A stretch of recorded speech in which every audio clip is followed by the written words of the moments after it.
Welcome back to my channel, guys. And in this video, I'm gonna share you a quick update regarding cabin crew interview of spicejet.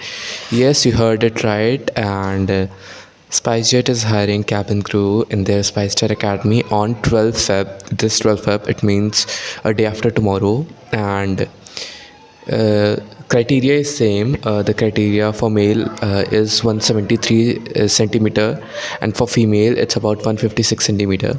So but this time they have made a little change that they are asking for a registration fee. Yup, उन्होंने बंद कर दिया था registration fee मांगना, but at this time they start asking for a registration fee, which is 1,000 rupees.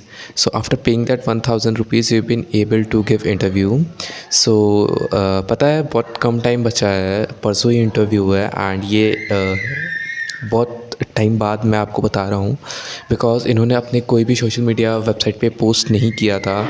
Even मैंने उनकी कल नहीं आज साइट मैंने उनकी देखी, तो वहाँ से मुझे पता चला that interviews on 12 Feb 10 AM to 2 PM. सो जो दिल्ली NCR से वो जा सकता है, और जिसको लगता है कि नहीं मैं पहुँच जाऊँगा at that particular date and time, so आप जा सकते हो. And best of luck.